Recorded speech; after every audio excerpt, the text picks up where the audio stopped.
Today's episode of Wearing Masks for Show is Alexandria Ocasio-Cortez, a starring role here. Check out this photo op she recently took. Well, we'll get to that in a moment, but let's welcome in Newsmax national correspondent Logan Raddick, who joins us from the Capitol now. Logan, you watch the video of AOC. It's hard to tell if she doesn't care or she cares, or, maybe it's just because the rules are so all over the place, no one knows what to do up there anymore. Well, that's the situation. There's a lot of confusion, but you have someone like AOC who's in favor of these mask mandates and whatever she believes needs to be done for public health. But she was outside of the Capitol on the steps, no mask on. The people around her didn't have masks on, and then she realized she had a photo op, and that's when she decided to put the mask on. Here it is. It is not. And then if you even look in the Senate, a couple of weeks ago, basically every senator was walking around without a mask on. They'd all been fully vaccinated. And then when the CDC gave the guidance that people should be wearing masks because of breakthrough cases, all the Democrats pretty much put their masks back on. So there really is that political debate here in Washington, D.C. going on about what exactly are the rules? Does this even work? And, we're really seeing this second time around the differences in the rules. But, with somebody like AOC who's preaching, wear the mask to go that way for the photo opportunity really shows it all. And, even here on Capitol Hill, there are some reporters that will go on the air with a mask on. They'll take it off afterwards. And pretty much if you're not by somebody to tell you to put a mask on, you can get away with going without it. So that's the deal right now. When do we need them? Do we really need them with these breakthrough cases? People want to get the answers, but they also don't want the virtue signaling. Right. Consistency is most important here when you're trying we're trying to end this pandemic. And you saw Ed Markey there too, the senator, mask on the chin strap position, and they know they're on camera, Logan. They don't seem to care. I just, hard to watch, I think, for a lot of people when we see the heavy-handed approach that people like AOC have when it comes to masks and vaccines. Thanks so much, Logan. We appreciate it. All right, coming up, President Biden will deliver remarks later today on clean cars. We know they love electric cars and battery-powered cars at the White House.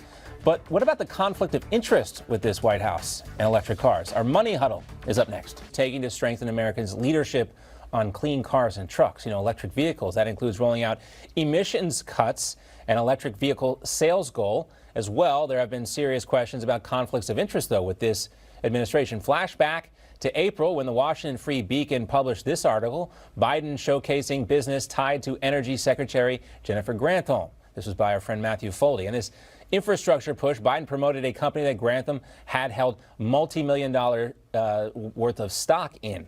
Granholm once held $5 million in a company called Proterra and served on its board of directors from March 2017 up to as recently as 6 days before her confirmation in February. They also asked about conflicts of interest here. Maybe that's some question we should be asking about this. Let's talk about this in crony capitalism and welcome in our friends Seth Denson and Heather Zumaraga. Seth and Heather, great to have you here. Hey, John. Yeah, good to be here, buddy. All right, so no big deal, right? If you're going to be let's say I'm President Bachmann, I'm going to appoint, my friend Seth as my energy secretary, and Seth just happens to have $5 million of stock in a battery-powered company. I'm doing events there. No big deal, right? I mean, this is just how it works, right, Seth? Don't look over here. Nothing to see here. Move on down the road. This is capitalism at its best. No, listen, there's two key things here, right? Obviously, Secretary Granholm owning this Proterra, that has been well documented. I don't even know what she's done with those stock options. I don't know if she still has them, her and her husband, what's going on with them. But this zero emissions, that's what that company focuses on. Also, though, I love what the auto manufacturers are doing here. You got to love the auto manufacturing lobby, right? Because when President Obama was in office, they came together, zero emissions. They were going to work towards this. They all got on camera and cheered. Then fast forward to President Trump, and they immediately lobbied to get all those things turned around. Now President Biden is in there, and they were lobbying for billions in an infrastructure deal. They still got it. They weren't over 100 billion. They got about 7 billion in this bipartisan deal. But that's to impact purchase incentives, comprehensive charging networks, investments in research and development. Capitalism at its best, my friend. When your friends are in Washington, the checks just keep on rolling. Yeah, I remember cash for clunkers, Heather, and that's why the auto industry came together, because there was a big giant government subsidy for people to buy new cars, and they wanted people to buy electric cars.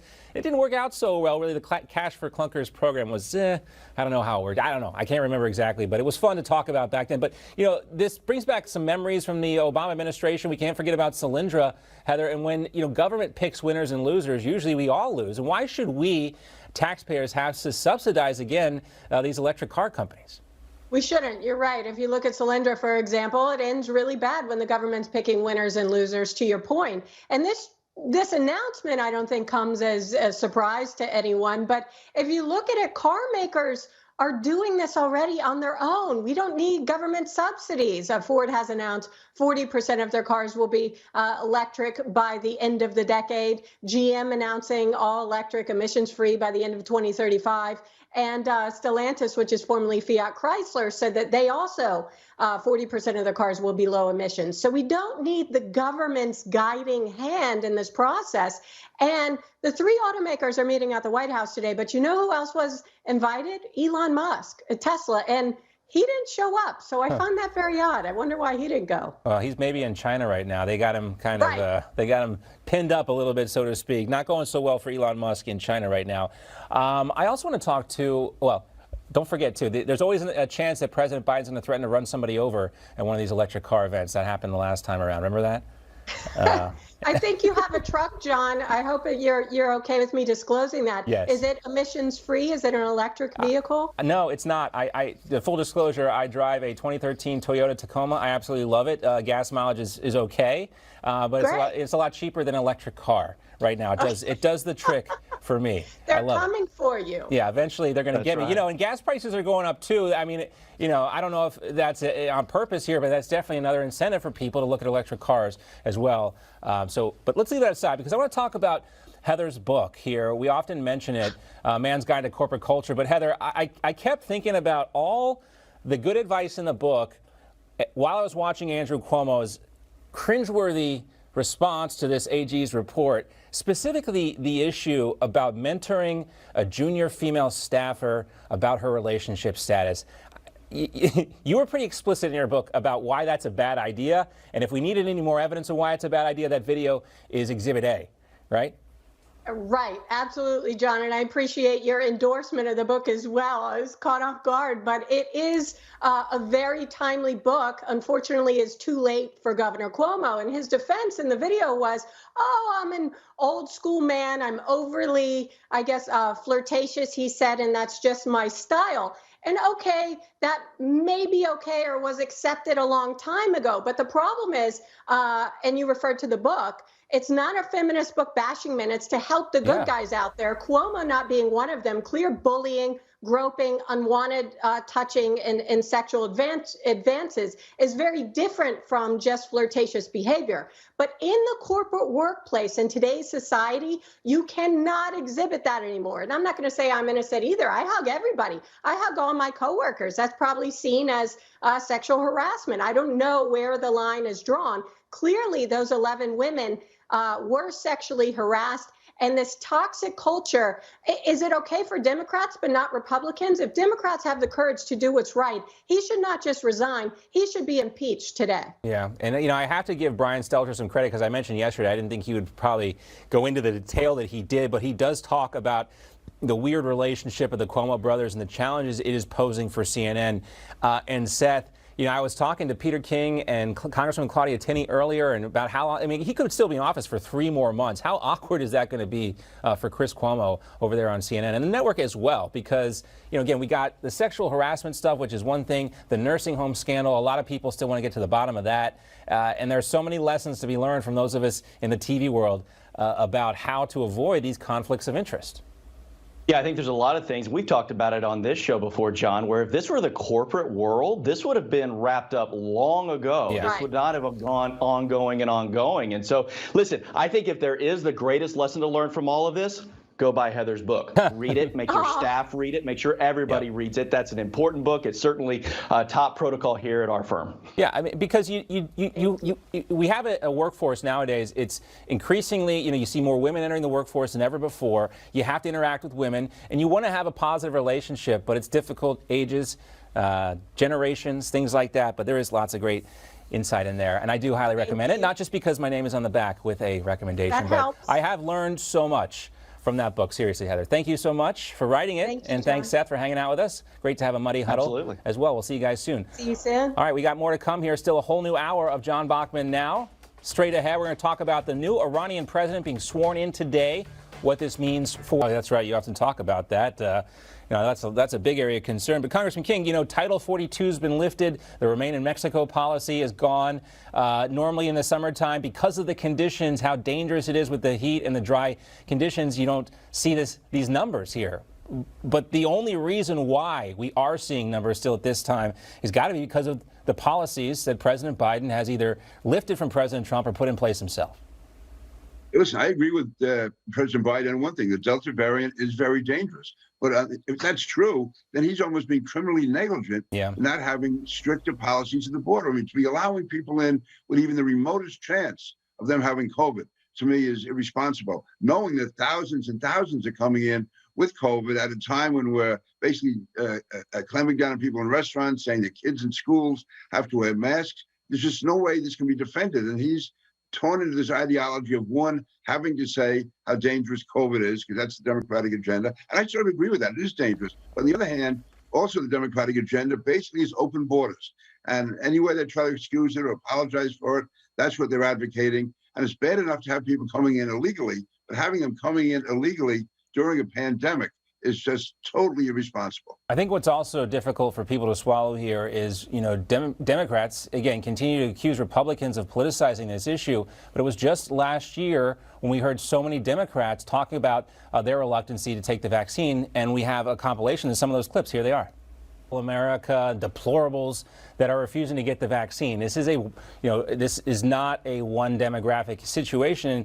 Congresswoman Tenney, they've got to at least admit that they are responsible. If they're trying to push the vaccines on everybody now, they are responsible for some of the reluctancy we're seeing. Yeah, and by the way, this vaccine went through in a hurry. Obviously, it's been very highly effective. However, it's still not FDA approved.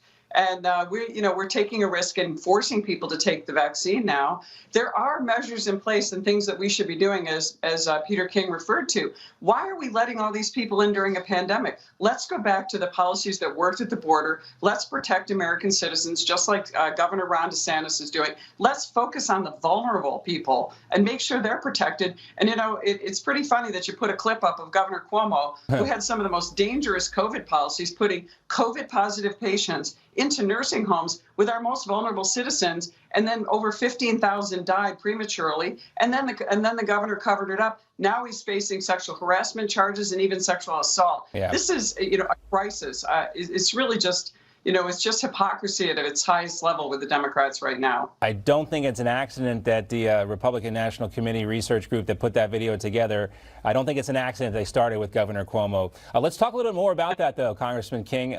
The civil process is starting to play out. One of his accusers now is planning a lawsuit. But a lot of questions remain about criminal charges. And here's what Professor Alan Dershowitz said on Newsmax last night.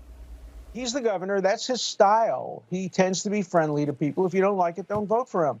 But the idea of turning that into a crime or a tort, or using it as evidence of a crime or a tort, is worse than a joke. It's a clear violation of civil liberties.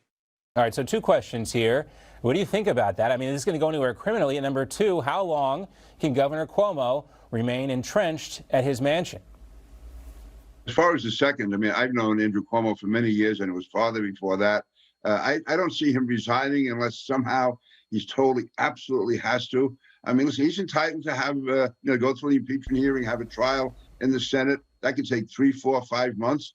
If he wants to do that, that's his right to do it. But he has to, look at the realities. When every Democratic member, every Democratic leader, and of course, all Republicans are calling on him to resign. And I would say probably it'll be a 99% vote in the Assembly and the Senate for impeachment and for removal. If he's really thinking about the state, he should do the right thing and resign. Again, I voted against Bill Clinton's impeachment. I voted against both of Donald Trump's impeachments.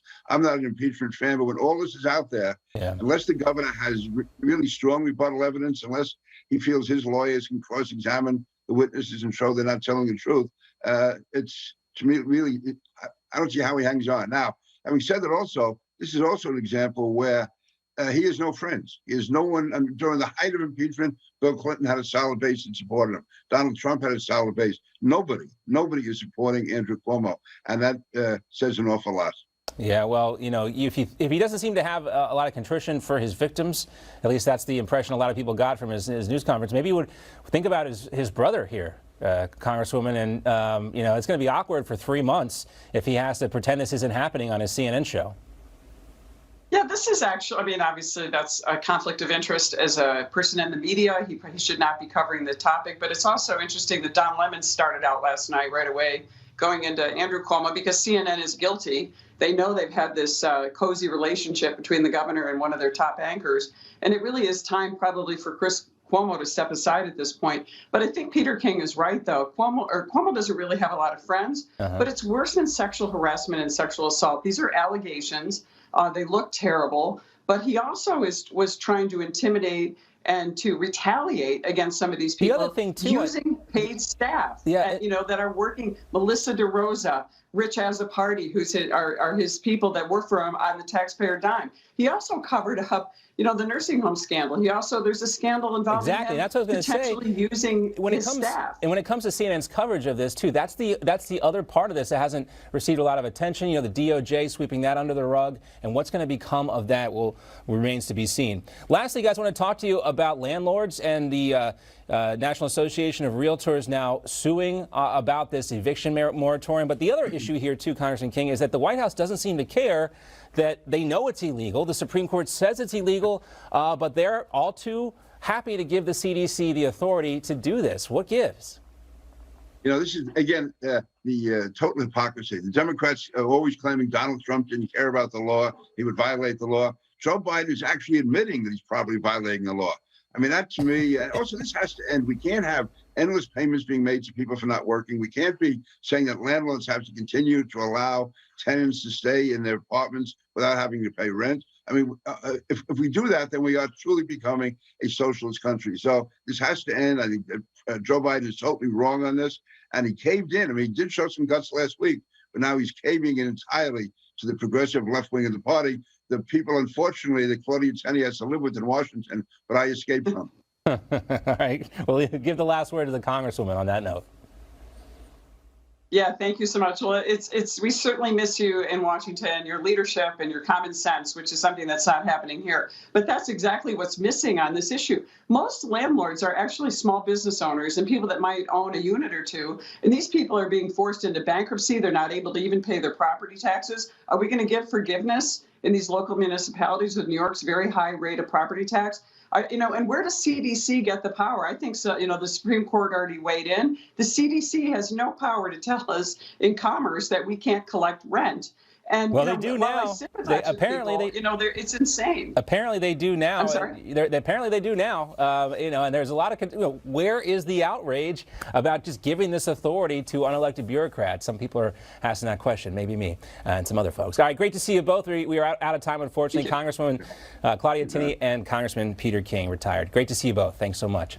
Also, back to the immigration issue. Another update for you. You've been talking about Texas Governor Greg Abbott fighting back against a federal judge's decision to block his immigration order. Abbott's office releasing a statement saying, "We look forward to providing the court with the evidence to support the governor." Holding a hearing with terrorism experts to examine the threat of domestic terrorism. As we mentioned, it includes a former Trump DHS official who called him out for allegedly pouring fuel on the fire of domestic extremism. This is the second hearing this week as the Biden administration tries to boost efforts to tackle domestic terror. The committee talking about examining the threat of racial, ethnically, religiously, and politically motivated attacks in this country. Meanwhile, a Southern California man has been arrested in connection with the January 6th Capitol breach. Prosecutors say Glenn Allen Brooks texted a selfie of himself in the mob that day to members of his church group. Members of that group tipped off federal authorities and turned him in. The FBI says he entered the Senate side of the Capitol by climbing through a broken window. Now, case documents say he spent just 17 minutes inside the Capitol that day. Brooks was mostly caught just snapping selfies of himself. He was arrested while murder rates are soaring across the country. What is the FBI doing about that? Let's welcome in now former New York City Congressman Vito Fossella. Vito is also the longest-serving Republican member from Staten Island in the history of Congress. Vito is also the Senior Vice President of R2R Financial Services. With Vito, as well as former Illinois Governor Rod Blagojevich, the host of the Lightning Rod podcast. Gentlemen, great to see you again. Good to see you. Good morning. All right, so Vito, first to you. You have a guy who spent 20 minutes inside the Capitol, and granted by the court documents, he should not have been there. You should know better. You shouldn't climb through a broken window. But, you know, we see the people on video beating cops up, but, you know, at the same time, you've got discussion of guns being traded all over the country. That's what the White House is claiming. Is this really the best use of the FBI's resources, going after these non-violent Capitol breach offenders? Yeah, so first off, it's good to be with you, John, and my old colleague, Rod. It's good to be with you. No, I think, listen, January 6th is, you'll get to the bottom of it, whatever, but I personally believe that there are much more important things going on in this country right now. In New York City alone, they're talking about more lockdowns and mandates, and you get the vaccine, you can't go to work, you can't go to school. And this is after last summer, under the guise of the Summer of Love and the peaceful protests. And meanwhile, they were marching up and down Fifth Avenue, or pick a city across this country, and there were people protesting, hurting innocent people, knocking cops on the head with buckets and cracking skulls. I would prefer that they look at that. And lastly, about this January 6th, like I said, you know, get to the bottom of it. Let's put it to bed and move on. This analogy that many have said is just like or worse than September 11th. We're coming up on the 20th anniversary of 9/11. I happened to represent Staten Island and Brooklyn at that point in time. It was the worst day in our history. You know, just in Staten Island alone, 240 people or so were killed, not to mention families that were destroyed. To suggest that this is anything like that is just reprehensible and disgusting. So let's get back to what's important. Let's get this economy back. Let's get our country back. And let's put the resources where they belong, with people who are doing bad things every single day across this country. Governor Vito mentioned the Summer of Love. Of course, that was the nickname for last summer, coined by Seattle Mayor Jenny Durkin. You know, and just how bad are things right now? Well, let's go to King County. The sheriff there is telling staff members at the county courthouse, and I don't know how this works, but he's now telling people they need to work from home because of safety concerns, according to the TV station Cairo 7 there. They reported last week that a courthouse employee was sexually assaulted inside a courthouse restroom. So they can't even keep the employees safe inside the courthouse in Seattle, Rod. So if you're asking me, is this the best use of the Department of Justice going after that one guy who's guilty of a misdemeanor criminal trespass, who frankly deserves no bail? That's a case of no bail, that thing he did, as opposed to law and order in places like that, or here in Chicago where 2,200 people have been shot this year, 80% of them are black. It seems to me it's quite the opposite. The Justice Department should be focusing on that, going after real domestic terrorists, gangbangers who are killing black people. And as a former Democrat who regrets the fact that, unlike Vito, I voted for Nancy Pelosi, when you think about that Capitol riot, the responsibility lies on her shoulders. She's in charge of Capitol safety, security of the Capitol. She failed in her duty to do that. It was foreseeable that some idiots would break off of a peaceful protest and do that sort of thing if they were allowed to do it, if there wasn't enough security. She didn't have the security there. The question is, was that on purpose, or was she just inept? In either case, she's the one who's most responsible for what happened on January the 6th. Right. Again, you know, according to the FBI, they had told Capitol Police that something like this might happen. We still don't know who planted the bombs at the RNC and the DNC as well. A lot of questions remain. Gentlemen, great to see you both. Vito and Rod, we appreciate it. Thanks so much.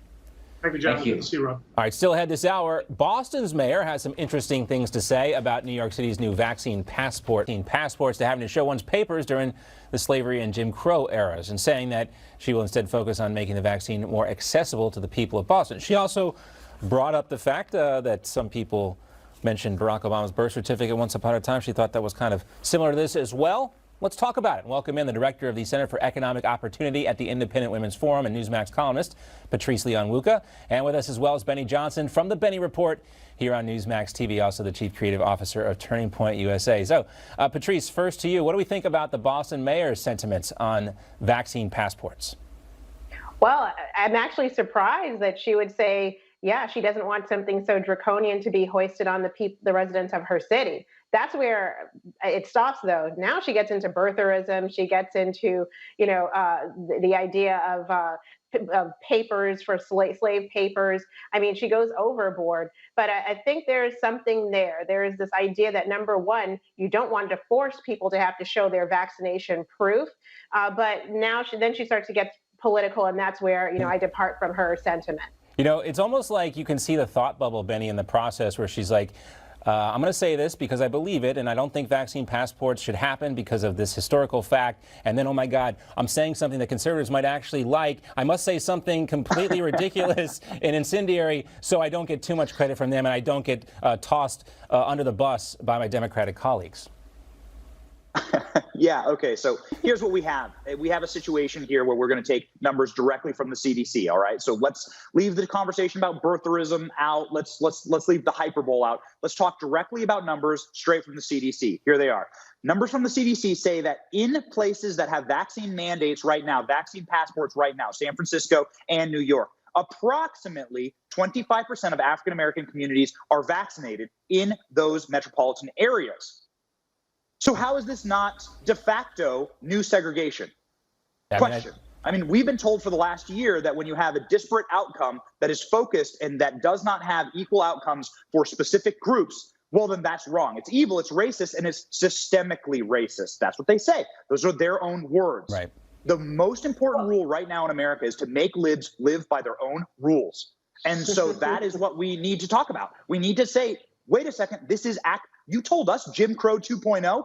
You're the party of Jim Crow. You're the party of segregation, and you're doing it all over again. Yeah, well, what was actually asked today in the White House press briefing from Caitlin Collins at CNN, she was asking the CDC director about some of these numbers they're citing right now. 99% of the hospitalizations are unvaccinated people, 95 of the deaths, whatever. And, Rochelle Walensky could not back that data up with actual, facts. And they're making these numbers up, apparently. Dr. Drew actually tweeted out a different number from the CDC. Benny, we got his tweet up here. He said it's more like 28.4% of the black community have received the COVID vaccine, with states like California and New York mandating these passports. Again, Patrice, I mean, you need a vaccine passport to go out to eat, but you don't need any kind of identification to vote in New York?